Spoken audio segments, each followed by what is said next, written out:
الحمد للہ رب العالمین والصلاة والسلام علی رسولہ الامین اما بعد فاعوذ باللہ من الشیطان الرجیم بسم اللہ الرحمن الرحیم۔ محترم سامعین، سیرت النبی کو مکمل طور پر بیان کرنا اس وقت تک ممکن نہیں جب تک عرب کے پہلے اور بعد کے حالات کا جائزہ نہ لیا جائے۔ اس لیے موضوع کو شروع کرنے سے پہلے عرب کے حالات کا مختصراً جائزہ پیش کیا جائے گا۔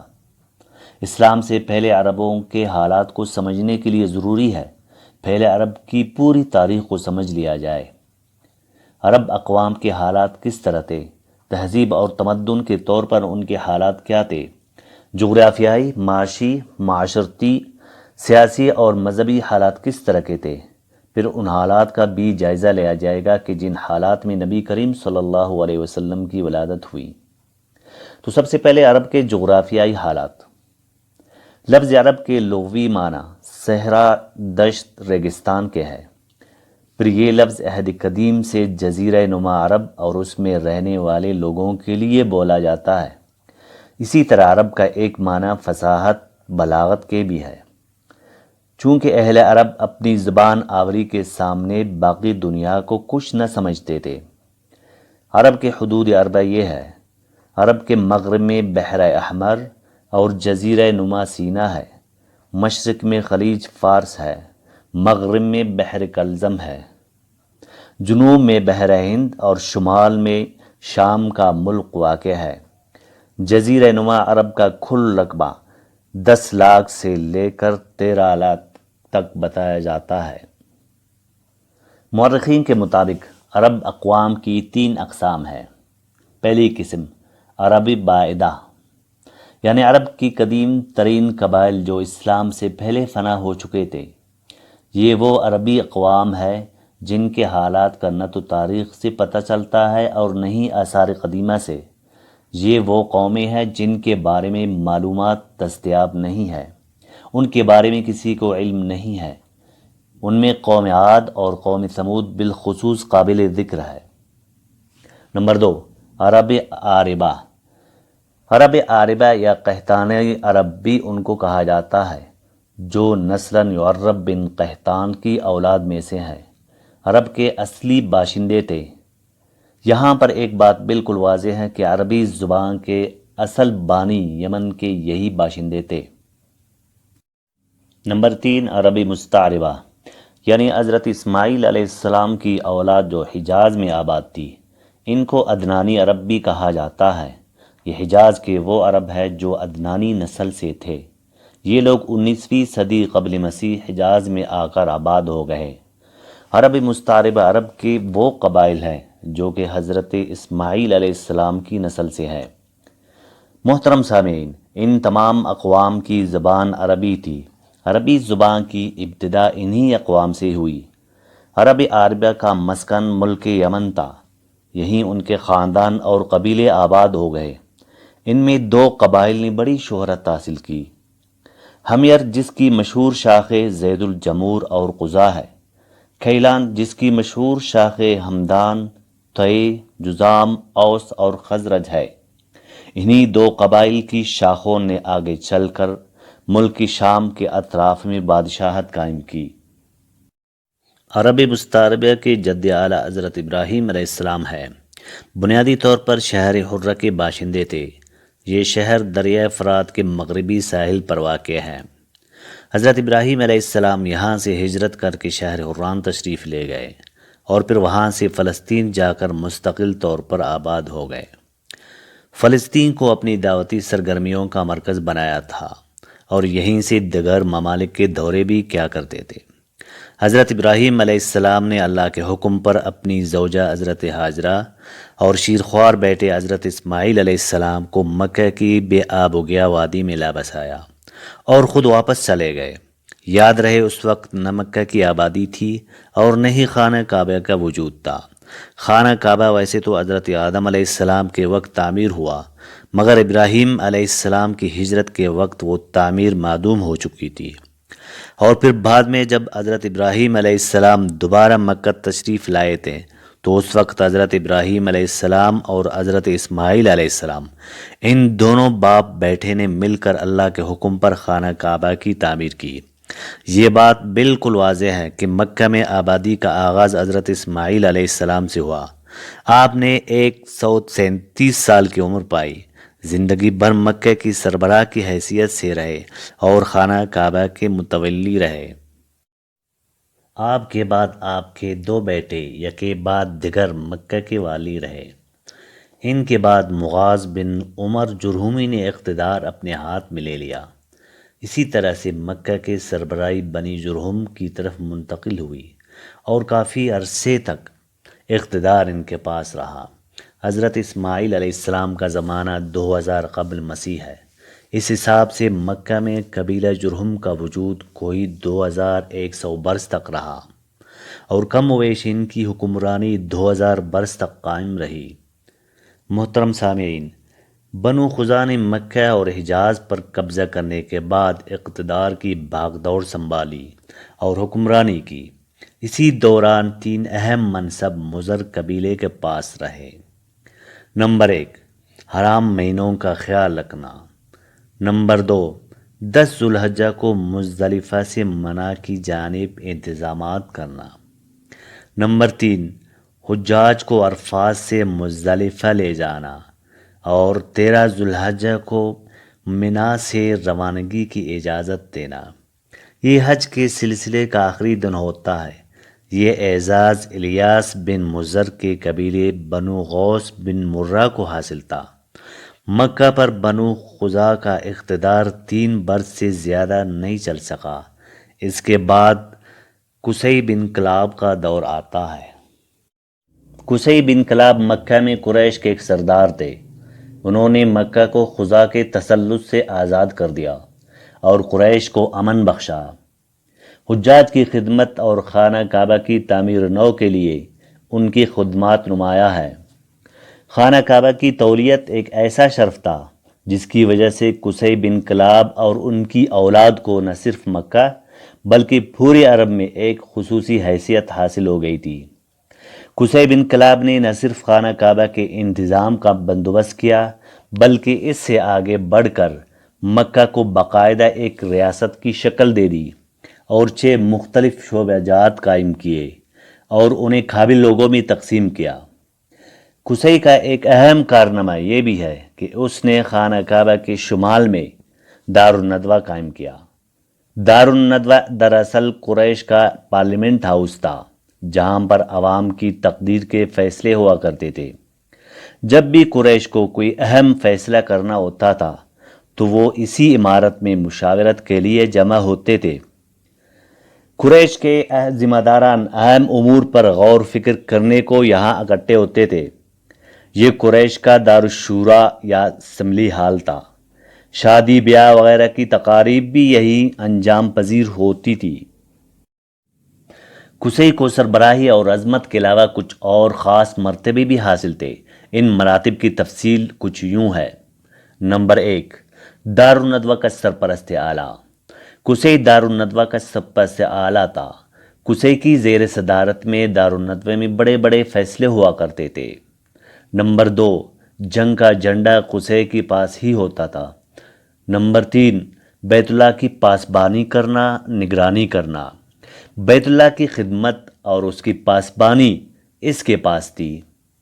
نمبر 4، حجاج کو پانی پلانا۔ حجاج کو پانی پلانے کا ایک طریقہ یہ بھی ہوتا تھا کہ حج کے مواقع کی مناسبت سے حوض میں کچھ کھجور پانی کے ساتھ ملا کر اس کو میٹھا بنا دیا جاتا تھا۔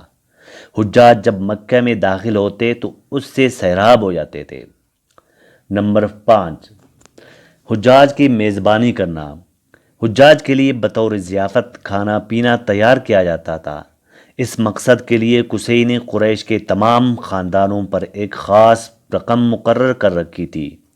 یہ رقم حج کے مواقع پر وصول کر کے جمع کی جاتی تھی، پھر اس رقم کو حجاج پر خرچ کیا جاتا تھا۔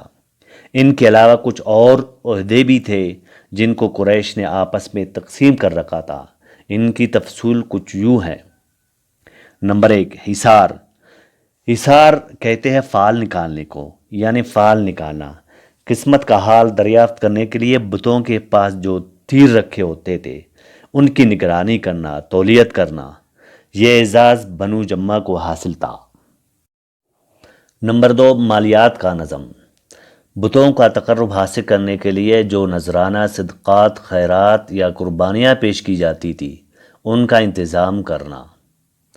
نمبر 3، شورائیت یعنی مشورہ وغیرہ طلب کرنا۔ یہ اعزاز بنو اسد کو حاصل تھا۔ نمبر 4، اصناف یعنی دیت جرمانوں کا نظم۔ اس منصب پر بنو تمیم کے لوگ فائز تھے۔ نمبر 5، عقاب یعنی قومی پرچم اٹھانا۔ یہ بنو امیہ کا کام تھا۔ نمبر 6، خبہ یعنی فوجی کیمپ اور شہ سواروں کی قیادت کرنا۔ یہ ذمہ داری بنو مخزوم کو سونپی گئی تھی۔ نمبر 7، سفارت۔ یہ عہدہ بنو عدی کے پاس تھا۔ عربوں کے سیاسی حالات۔ اسلام سے قبل عرب میں کوئی باقاعدہ نظام حکومت نہ تھا۔ جھگڑوں کے فیصلے کے لیے کوئی عدالت نہ تھی۔ امن قائم رکھنے کے لیے پولیس کا محکمہ نہ تھا۔ بیرونی حملوں کی روک تھام کے لیے کوئی فوج بھی نہ تھی۔ عربوں کے ہاں کوئی سکہ بھی موجود نہ تھا۔ جزیرہ نما عرب کے باشندے مختلف قبیلوں میں بٹے ہوئے تھے۔ ہر ایک قبیلے کا اپنا اپنا سردار ہوتا تھا۔ ان کے سیاسی حالات کچھ زیادہ خراب تھے۔ انسان غلام بنا ہوا تھا۔ تمام تر فوائد سرداروں اور رؤساء کو حاصل تھے، اور سارا بوجھ غلام کے سر تھا۔ وہ طرح کی ظلم و بربریت برداشت کرتے تھے، کیونکہ جبر کی حکومت تھی۔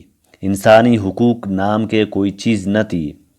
عرب کے عام باشندے حضرت اسماعیل علیہ السلام کی دعوت و تبلیغ کے نتیجے میں دین ابراہیم کے پیروکار تھے، اس لیے وہ ایک خدا کی عبادت کرتے تھے اور توحید پر قائم تھے۔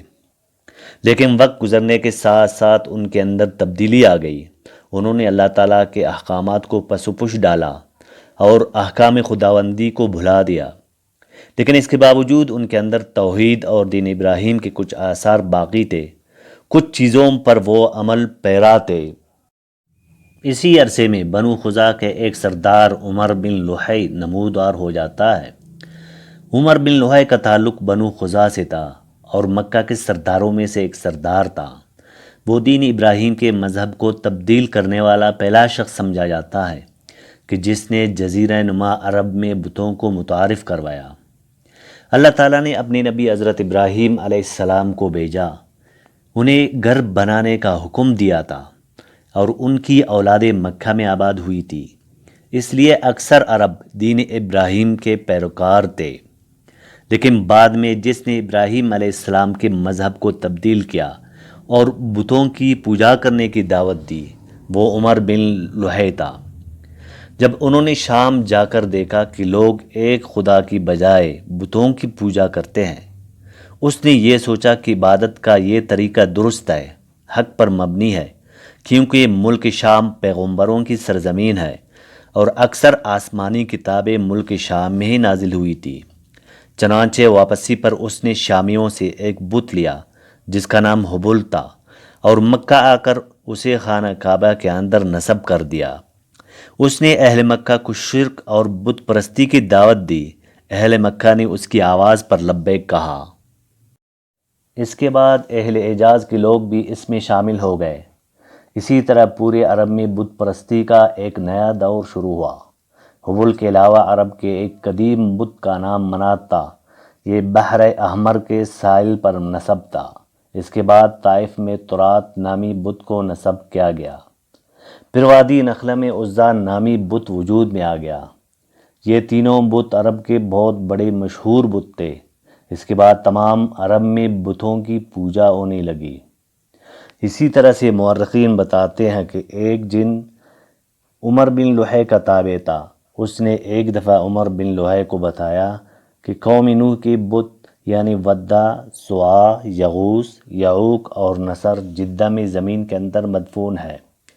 اس اطلاع پر عمر بن لحی جدہ چلا جاتا ہے اور جہاں زمین کو کھود کر ان بتوں کو باہر نکالتا ہے۔ پھر ان بتوں کو تہامہ لایا جاتا ہے، اور جب حج کا زمانہ آیا تو انہیں عرب کے مختلف قبائل کے سپر کر دیا۔ یہ قبائل ان بتوں کو اپنے اپنے علاقوں میں لے کر گئے۔ اسی طرح ہر قبیلہ اور گھر گھر میں ایک ایک بت موجود تھا۔ اسی طرح سے مشرکین نے مسجد حرام کو بتوں سے بھر دیا۔ چنانچہ جب مکہ فتح ہو جاتا ہے تو اس وقت خانہ کعبہ میں 360 بت رکھے ہوئے تھے۔ آپ صلی اللہ علیہ وسلم نے خود اپنی دست مبارک سے ان بتوں کو توڑا۔ پھر آپ صلی اللہ علیہ وسلم نے صحابہ کرام کو حکم دیا کہ ان تمام بتوں کو مسجد حرام کے حدود سے باہر نکالو۔ اس کے بعد تمام بتوں کو مسجد حرام سے باہر نکال کر جلا دیا گیا۔ عرب میں شرک و بت پرستی عام ہو گئی تھی۔ ان لوگوں کو یہ بھی گمنڈ تھا کہ وہ حضرت ابراہیم علیہ السلام کے دین حنیف پر ہے۔ پھر ان میں بت پرستی کے کچھ خاص طریقے بھی رائج تھے جن کو زیادہ تر عمر بن لوحی نے ہی ایجاد کیا تھا۔ ان میں بت پرستی کے کون کون سے طریقے رائج تھے اس کی تفصیل کچھ یوں ہے۔ نمبر 1، وہ لوگ بتوں کے پاس کچھ مانگنے کے لیے بیٹھتے تھے، ان کی پناہ ہر وقت تلاش کرتے رہتے تھے اور ان کو اونچی اونچی آواز میں بھی پکارتے تھے اور ان میں اپنی مشکلات کا حل ڈھونڈتے تھے۔ وہ سمجھتے تھے کہ وہ اللہ کے ہاں ہماری سفارشی ہے۔ نمبر 2، وہ ان بتوں کا طواف اور حج بھی کرتے تھے، ان کے سامنے عاجزی اور انکساری کے ساتھ پیش آتے تھے اور انہیں سجدہ کر کے ان کو خدا کا درجہ دیتے تھے۔ نمبر 3، وہ بتوں کا نام نذرانہ چھوڑتے تھے اور ان کے نام قربانیاں بھی کرتے تھے۔ قربانی کے ان جانوروں کو کبھی بتوں کے پاس لے جا کر ذبح کرتے تھے، کبھی ایسا بھی ہوتا تھا کہ وہ اپنی جانوروں کو کہیں اور لے جا کر بتوں کے نام ذبح کرتے تھے۔ نمبر 4، بتوں کا قرب حاصل کرنے کا ایک طریقہ یہ بھی تھا کہ مشرکین اپنی سمجھ کے مطابق اپنے کھانے پینے کی چیزوں اور کھیتی کی پیداوار کا ایک خاص حصہ بتوں کے نام کرتے تھے۔ پھر اس سلسلے میں ان کی رسم میں یہ بھی شامل تھا کہ اللہ تعالیٰ کے لیے بھی اپنی کھیتی اور جانوروں کا کچھ حصہ خاص کر دیتے تھے۔ پھر مختلف اسباب کی بنا پر اللہ کا حصہ تو بتوں کی جانب منتقل کر سکتے تھے، لیکن بتوں کا حصہ کسی بھی حال میں اللہ کی طرف منتقل نہیں کر سکتے تھے۔ اس بری عادت کا تذکرہ قرآن پاک میں سورہ الانعام کی آیت نمبر 136 میں بھی موجود ہے۔ نمبر 5، ایک طریقہ یہ بھی تھا کہ مشرکین اپنے مال مویشیوں میں مختلف قسم کی نذرانہ مانتے تھے۔ اس کا تذکرہ قرآن پاک میں سورہ الانعام میں آیا ہے۔ اللہ تعالیٰ فرماتے ہیں وَقَالُوا هَٰذِهِ أَنْعَامٌ وَحَرْثٌ حِجْرٌ لَا يَطْعَمُهَا إِلَّا مَن نَّشَاءُ بِزَعْمِهِمْ وَأَنْعَامٌ حُرِّمَتْ ظُهُورُهَا وَأَنْعَامٌ لَا يَذْكُرُونَ اسْمَ اللَّهِ عَلَيْهِ افْتِرَاءً عَلَيْهِ سَيَجْزِيهِمْ بِمَا كَانُوا يَفْتَرُونَ۔ اور کہتے ہیں کہ یہ جانور اور کھیت محفوظ ہے، انہیں صرف وہی لوگ کھا سکتے ہیں جنہیں ہم چاہیں، اور کچھ جانور ہے جن پر سواری حرام کر دی گئی ہے، اور کچھ جانور ہے جن پر اللہ کا نام نہیں لیتے۔ یہ سب اللہ پر افطرا ہے، عنقریب اللہ انہیں اس افطرا کی سزا دے گا۔ نمبر 6، اللہ اور اس کی صفات کے بارے میں غلط شناخت۔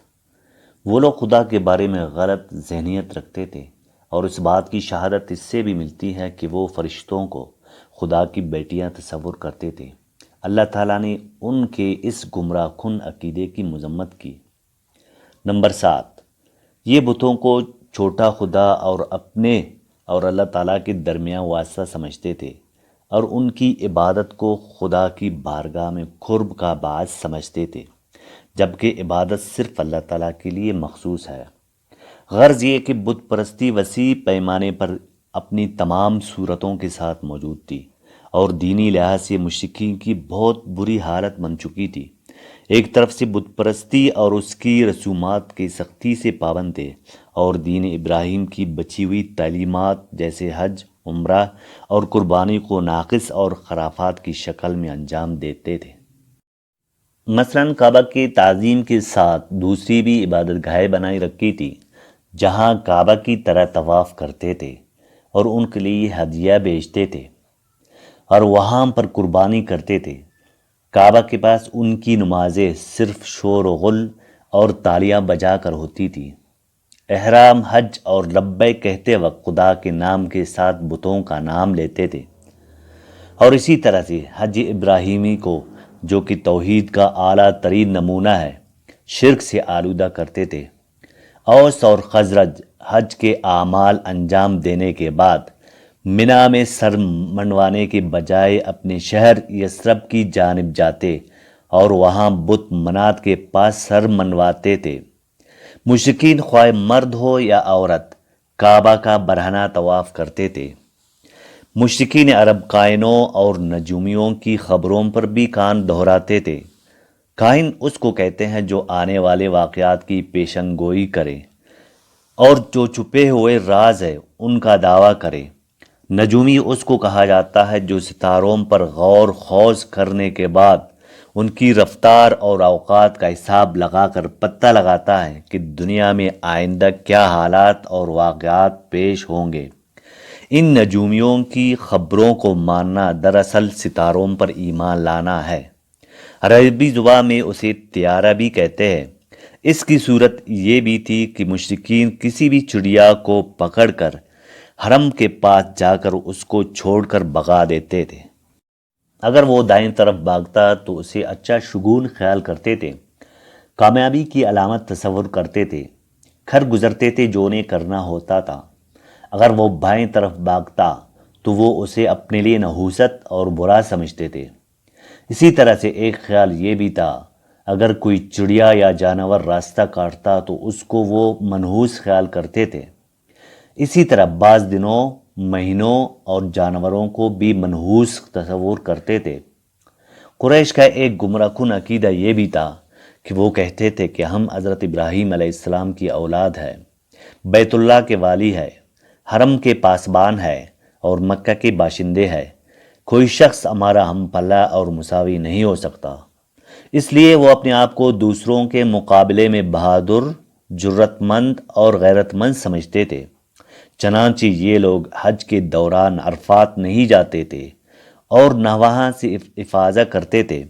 اللہ تعالیٰ نے اس بدعت کی قرآنی آیات میں مذمت کی اور اصلاح فرمایا۔ سورہ بقرہ آیت نمبر 199 میں اللہ تعالیٰ کا ارشاد ہے، ثم افیضوا من حیث افاض الناس، یعنی تم لوگ بھی وہیں سے افاضہ کرو جہاں سے سارے لوگ افاضہ کرتے ہیں۔ ان کی ایک بدعت یہ بھی تھی کہ انہوں نے بیرونی حرم کے باشندوں کو حکم دے دیا تھا کہ وہ حرم میں آنے کے بعد پہلا طواف اون کے کپڑوں سے ہی کریں۔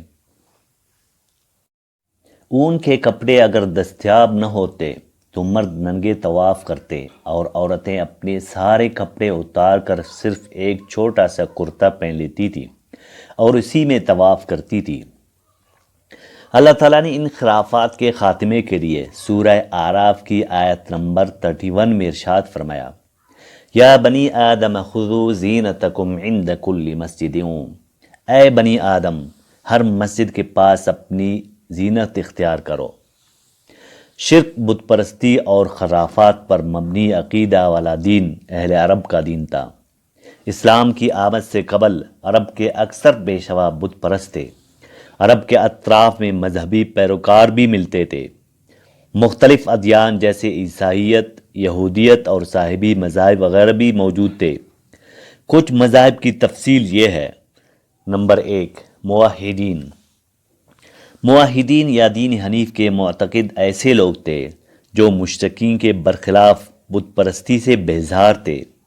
ان میں سے کچھ عیسائیت کے ماننے والے بھی تھے، لیکن بعض مورخین ان کو دین حنیف پر سمجھتے ہیں، مثلاً ورقہ بن نوفل اور بحیرہ راہب۔ ان جیسے افراد کو دین حنیف کے معتقدین سمجھا جاتا ہے۔ نمبر 2، عیسائیت۔ عیسائیت کے ماننے والے بھی عرب کے بعض علاقوں میں پائے جاتے تھے۔ جزیرۃ العرب کے شمال میں عیسائیت کے کچھ معتقدین تھے۔ اسی طرح قبیلہ تغلب، غسان اور قبیلہ خزاع کے بعض لوگ عیسائیت کے پیروکار تھے۔ عیسائیت کا سب سے بڑا مرکز یمن میں نجران تھا۔ نجران ایک خوبصورت اور آبادی والا شہر تھا۔ عیسائیت اسی طرح سے یمن میں رائج ہو رہی تھی، یہاں تک کہ یمن میں ذو نواس برسر اقتدار آیا۔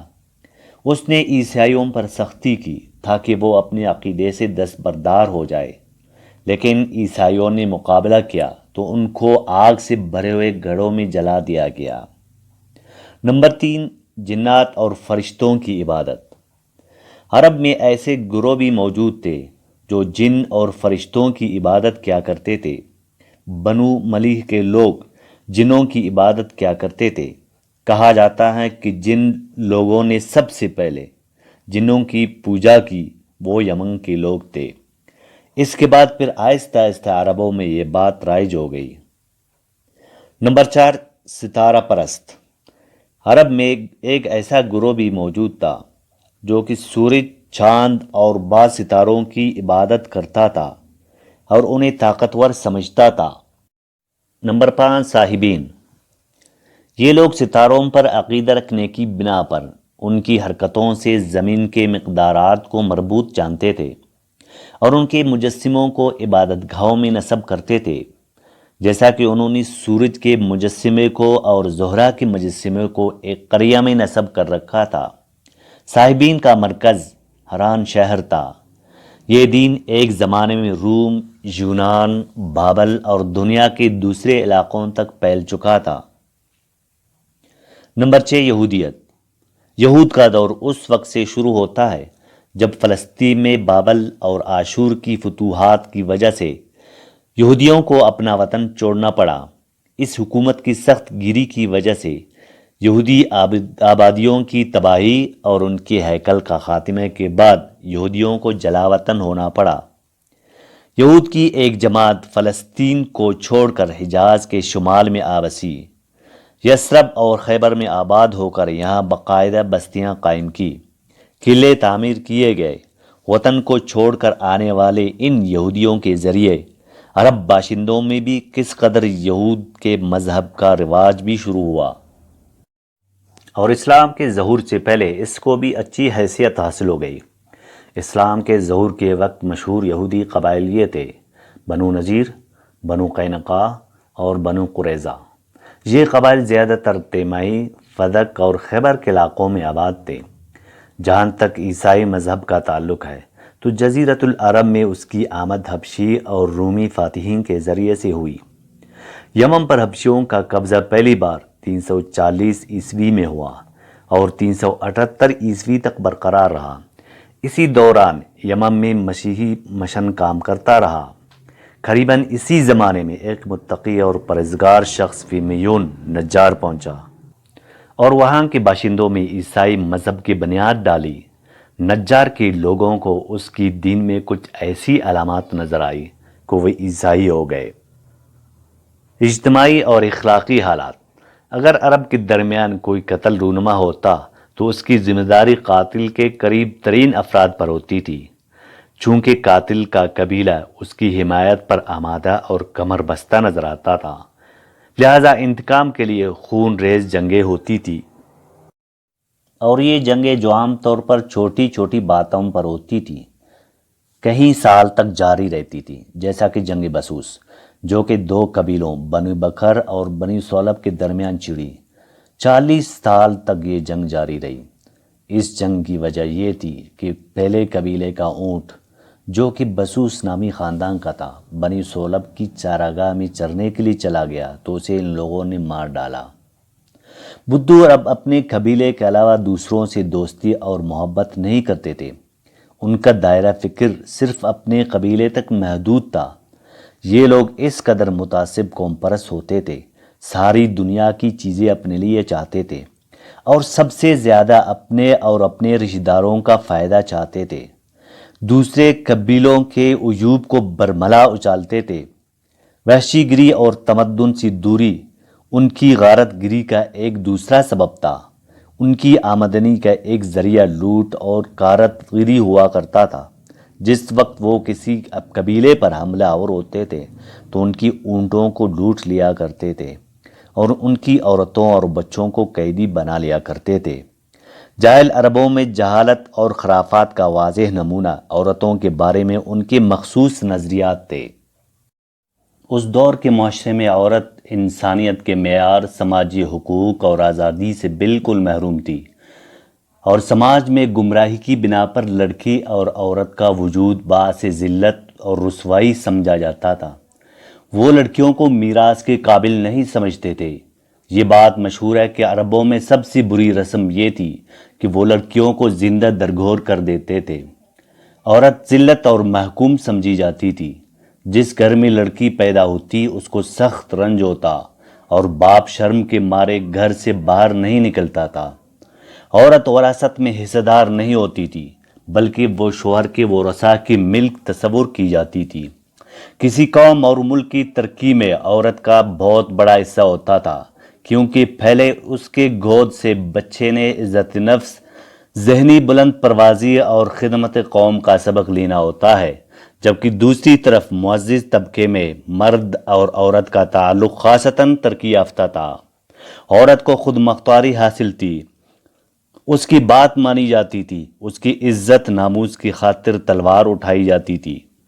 بعض اوقات ان میں صلح کے لیے عورت ہی بڑا کردار ادا کرتی تھی۔ وہ چاہتی تو قبائل کو صلح کرنے کے لیے جمع کرتی، اور چاہتی تو ان کے درمیان جنگ کی آگ بھڑکا دیتی۔ لیکن ان تمام باتوں کے باوجود خاندان کا سربراہ مرد ہی کو مانا جاتا تھا۔ اس طبقے میں مرد اور عورت کا تعلق عقد کے نکاح کے ذریعے سے ہوتا تھا۔ یہ نکاح عورت کے ورثاء کے ذریعے پائے تکمیل تک پہنچتا۔ طبقہ اشرافیہ یعنی معزز لوگوں کا یہ حال تھا، تو دوسری طرف دوسرے طبقے میں مرد اور عورت کے اختلاط کی اور بھی صورتیں تھیں، جن کو بدکاری فحاشی کا نام دیا جا سکتا ہے۔ زمانے جاہلیت کی ایک بات یہ بھی تھی کہ اس معاشرے میں کسی حق کے بغیر متعدد بیویاں رکھنا ایک عام بات تھی۔ لوگ دو سگی بہنوں کو بیک وقت ایک نکاح میں رکھتے تھے۔ طلاق کا اختیار صرف مرد کو حاصل تھا، اور اس کی کوئی حد مقرر نہیں تھی۔ پھر آزاد عورتوں کا حال لونڈیوں کے مقابلے میں بہت اچھا تھا۔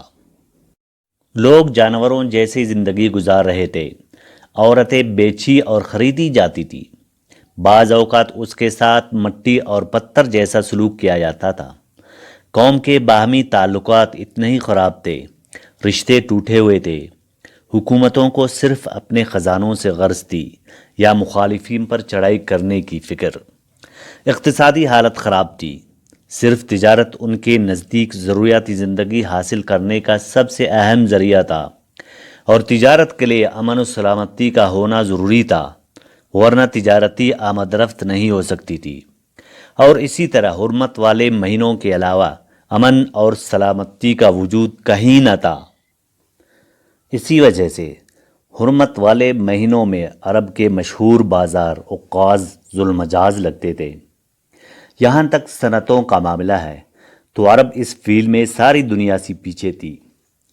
جو چند صنعتیں پائی جاتی تھی وہ زیادہ تر یمن اور شام کے علاقے میں تھی۔ غربت عام تھی، لوگ ضروری لباس تک سے محروم تھے، برائی عام تھی۔ تاہم ان میں کچھ اخلاق اچھے بھی تھے، ان کی تفصیل کچھ یوں ہے۔ نمبر 1، عزت نفس۔ دور جاہلیت کے اخلاق میں سے ایک یہ بھی تھا، وہ عزت نفس اور خودداری کے قائل تھے۔ ان کی شجاعت بہادری کمال کی تھی۔ وہ چھوٹی چھوٹی چیزوں پر بھڑک اٹھتے تھے، معمولی باتوں پر تلوار اٹھا لیتے تھے۔ اس کے نتیجے میں پھر خون خرابہ ہو جاتا تھا، پھر ایک نہ ختم ہونے والا جنگ کا سلسلہ شروع ہو جاتا تھا۔ اس میں وہ اپنے جان کی پرواہ بھی نہیں کرتے تھے۔ نمبر 2، علم و ادب۔ یہ بھی ان کے نزدیک اچھا عمل سمجھا جاتا تھا، اس لیے ان میں شجاعت، بہادری کوٹ کر بھری ہوئی تھی۔ ان کا گمان زیادہ تر جنگ و جدل کی طرف مائل ہوتا تھا۔ وہ علم و ادب کی طرف بہت کم توجہ دیا کرتے تھے۔ نمبر 3، ارادوں کی تکمیل۔ دور جہالت کی ایک خاص بات یہ بھی تھی، جب وہ کسی کام کو پائے تکمیل کی ٹھان لیتے تو وہ اسے کر گزرتے، پھر دنیا کی کوئی طاقت انہیں نہیں روک سکتی تھی۔ اس کام کو پائے تکمیل تک پہنچا کر دم لیتے تھے۔ نمبر 4، طور طریقوں اور رہن سہن سے ناواقف ہونا۔ اس کی بدولت ان میں سچائی، اخلاص اور امانت پائی جاتی تھی۔ جھوٹ، دھوکہ، مکر و فریب سے دور ہوتے تھے اور ان چیزوں سے نفرت کرتے تھے۔ نمبر 5، وعدہ کی پاسداری کرنا۔ اپنے بات پر قائم رہنا دور جہالت کی ایک خاص صفت تھی۔ ان کے نزدیک اس کو دین کی حیثیت حاصل تھی۔ دین کا حصہ اس کو سمجھتے تھے، جس سے وہ ہر وقت جڑے رہتے تھے۔ اس راستے میں اپنی اولاد کا خون اور اپنے گھر بار کا نقصان بھی ایک ہی سمجھتے تھے۔ نمبر 6، سخاوت۔ عرب کے اچھے اوصاف میں سے ایک وصف یہ بھی تھا، وہ سخاوت میں پیچھے نہیں رہتے بلکہ ایک دوسرے سے آگے بڑھنے کی کوشش کرتے۔ اس وصف کی بنیاد پر دنیا بھر میں ان کی تعریف کی جاتی تھی۔ اگر کسی کے پاس کوئی مہمان آ جاتا، میزبان کے گھر میں جو کچھ بھی ہوتا وہ خود کو بھوکا رہ کر اپنے مہمان کو کھلاتا۔ جوا کھیلتے تھے، اس کے نتیجے میں جو فائدہ ان کو ملتا وہ غریبوں یتیموں میں تقسیم کرتے۔ جزیرۃ العرب کو جغرافیائی فوقیت حاصل تھی۔ اس کے علاوہ یہ وہ قیمتی اوصاف ہی تھے جن کی وجہ سے اہل عرب کو بنی نوع انسان کی قیادت اور رہنمائی کے لیے منتخب کیا گیا تھا۔ ان کے اخلاق میں زیادہ تر ایفاء عہد سب سے زیادہ نفع بخش تھا، کیونکہ انہی اوصاف کی وجہ سے شر و فساد کا خاتمہ اور عدل و انصاف کا قیام ممکن تھا۔ اس لیے اللہ تعالیٰ نے اسی خطے کو اسلام کے لیے منتخب کیا۔ اقتصادی حالات۔ اسلام سے قبل عرب کی ایک محدود اقتصادی حیثیت تھی۔ جزیرہ عرب، جس کے تینوں جانب سے سمندر ہے اور اس کے اطراف میں بڑے صحرا پائے جاتے ہیں، جس کے باعث اس خطے کی معاشی حالت کچھ زیادہ اچھی نہ تھی۔ اس وقت عرب کے کچھ علاقوں میں جیسے کھجور اور چمڑے وغیرہ کی تجارت ہوتی تھی۔ اہل عرب کو زیادہ جس چیز سے آمدنی ہوتی تھی وہ جنگوں کے اموال غنیمت اور غلام تھے، جو جنگوں اور لوٹ کسوٹ کی بنیاد پر حاصل ہوتے تھے۔ اس کے علاوہ کچھ اور بھی معاشی ذرائع تھے جن کی تفصیل یہ ہے۔ نمبر 1، تجارت۔ آپ صلی اللہ علیہ وسلم کی بعثت ایک تجارتی معاشرے میں ہوئی تھی۔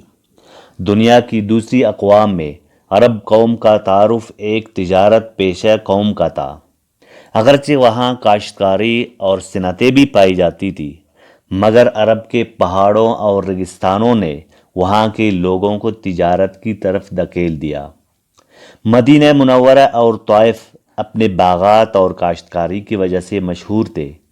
مکہ مکرمہ میں دنیا کے لوگ دور دراز سے یہاں کی زیارت اور حج کے لیے آتے تھے اور اپنے ساتھ اپنے علاقوں کی چیزیں لا کر بیچتے اور پھر یہاں سے اپنے ساتھ مختلف اشیاء خرید کر اپنے علاقوں میں جا کر بیچتے۔ اس لحاظ سے مکہ کو ایک بین الاقوامی تجارتی منڈی کا درجہ حاصل تھا۔ حج کے زمانے میں مکہ کی رونقیں بڑھ جاتی تھی اور وہاں تجارت بڑی شکل اختیار کر لیتی تھی۔ مکہ مکرمہ ایک تہذیب یافتہ علاقہ ہونے کی وجہ سے اس میں تمام اشیاء ضرورت موجود تھی۔ ضرورت کی اشیاء میں سے اہم اشیاء کی رنگ سے بازاریں لگتی تھی، مثلا سوق العطارین، سوق الفاکہہ، سوق الرطب، سوق البزازین۔ یہ ساری چیزیں تھیں جس سے اہل مکہ کے تجارتی کاروبار کے عروج کا علم ہوتا ہے۔ قریش کے مرد تو تجارت میں بے مثال تھے، مگر اس قوم کی عورتیں اور بچے بھی تجارت میں پیش تھے۔ حضرت خدیجہ رضی اللہ عنہا مکہ کی مشہور تاجرہ تھی۔ وہ کہیں آدمیوں کو اجرت پر رکھتی، مزاربت پر مال دیتی تھی۔ ان کی تجارتی قافلے مکہ سے شام تک جاتے۔ حضرت سفیان کی زوجہ ہندہ ملک شام کے قبیلے بنو کلب کو تجارتی مال فراہم کرتی تھی۔ انہوں نے حضرت عمر سے ان کی خلافت کے زمانے میں بیت المال سے 5000 درہم تجارت کے لیے قرضے لیے تھے۔ یہ ساری چیزیں تھیں جن سے اس زمانے کی تجارت کی وسعت کا پتہ چلتا ہے۔ قریش کی تجارت کا ذکر اللہ تعالیٰ نے قرآن مجید میں بیان فرمایا ہے۔ اللہ تعالیٰ کا ارشاد ہے، لِإِيلَافِ قُرَيْشٍ إِيلَافِهِمْ رِحْلَةَ الشِّتَاءِ وَالصَّيْفِ۔ قریش کے لوگ عادی ہے، یعنی وہ سردی اور گرمی کے موسموں میں سفر کرنے کے عادی ہے۔ قریش کے 2 بڑے تجارتی سفر یعنی گرمیوں میں شام اور سردیوں میں یمن کی طرف ہوتا تھا، جس میں وہ خوشبو، ہتھیار، چمڑے، کھجور برآمد کرتے تھے۔ اس کے علاوہ تیل، مسالہ جات وغیرہ درآمد کرتے تھے۔ وہ سونے اور دینار کو بہت اہمیت دیتے تھے۔ قبیلہ قریش شام، یمن اور عراق کے ساتھ تجارت میں مشہور تھا۔ اہل مکہ بڑے بڑے تجارتی معاہدے کرتے تھے۔ قریش کو خانہ کعبہ کے متولی ہونے کی وجہ سے پوری دنیا میں عزت و احترام کی نظر سے دیکھا جاتا تھا۔ ان کے تجارتی قافلے پوری دنیا میں امن و سلامتی سے سفر کرتے تھے۔ یہ قافلے یمن سے لے کر بیت المقدس اور دمشق تک جا کر بحر احمر کو پار کر کے حبشہ جاتے تھے۔ اس زمانے میں جدہ کی بندرگاہ حبشہ، بحرین، عمان اور مکہ کے درمیان تجارتی واسطہ ہوتی تھی۔ نمبر 2، زراعت۔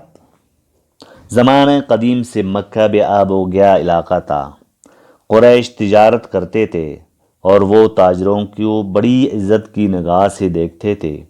یہاں کے اکثر لوگ باغبان، کھیتی اور باغات کے مالک تھے، جن میں کھجور کے علاوہ گندم، انار، کیلا، انگور اور انجیر پیدا ہوتے تھے۔ یہاں پانی کا نظام بارش اور نہروں کے ذریعے سے ہوتا تھا۔ مدینہ کے ارد گرد وادی اور باغات تھے، جن میں وادی عقیق مشہور تھی۔ طائف، یثرب، یمامہ، تہامہ پانی کی کثرت کی وجہ سے سرسبز علاقے تھے۔ طائف پھلوں اور شہد کی پیداوار میں مشہور تھا۔ مدینہ منورہ کھجور کے لحاظ سے بہت مشہور تھا۔ طائف کا علاقہ عرب کا زرخیز ترین علاقہ تھا۔ عرب کے مالدار گرمیوں کا زمانہ یہاں گزارتے۔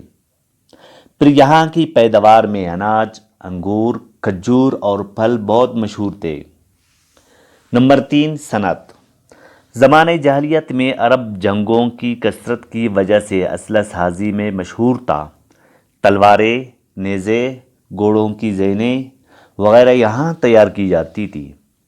طائف زمانہ جاہلیت میں اسلحہ سازی اور شراب کی صنعت میں مشہور تھا۔